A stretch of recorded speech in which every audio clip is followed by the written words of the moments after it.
নোয়াখালী পৌর এলাকার উত্তর সোনাপুরে বসতবাড়ির ভবনের দ্বিতীয় ও তৃতীয় তলায় ২৫০০ বর্গফুট ছাদে কৃষি বাগান গড়ে তুলেছেন মিজানুর রহমান।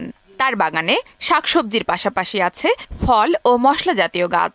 প্রথম দিকে শখের বশে শুরু করলেও এখন পরিবারের চাহিদা মিটিয়ে উৎপাদিত পণ্য বাণিজ্যিকভাবে বিক্রি করছেন মিজানুর। ২৬০০ স্কয়ার ফুটের মধ্যে আমি প্রথমে পারিবারিক চাহিদা এই পুষ্টিকর খাবার সংগ্রহ করি, কিন্তু পরে দেখছি যে এটা আসলে আমার অর্থনৈতিকভাবে আমাকে করতেছে।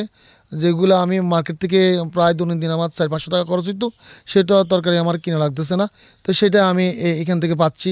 মিজানুরের সাফল্য দেখে উদ্বুদ্ধ হয়ে অনেকেই শুরু করেছেন ছাদ কৃষি।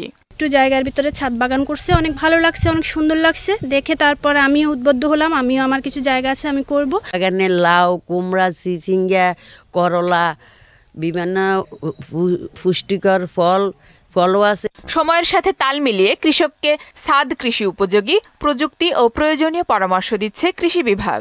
কতটুকু সার, কতটুকু ইউরিয়া বা টিএসপি, এমওপি পানিতে মিশিয়ে স্প্রে করা যাবে সেই সম্বন্ধে পরামর্শ দিচ্ছি। আমরা নিরাপদ ফসল চাচ্ছি, সেক্ষেত্রে বালাইনাশক আমাদের জৈব বালাইনাশক আমরা ব্যবহারের জন্য সকলের সহযোগিতা চাচ্ছি এবং কৃষককে এই ব্যাপারে প্রয়োজনীয় পরামর্শ দিচ্ছি। মিজানুর রহমানের ছাদ বাগানে ৩ শতাধিক মরিচ গাছ সহ আছে সবজি, ফল ও মশলা জাতীয় ৫০ প্রকারের গাছ। আফরিন পপি, মোহনা সংবাদ।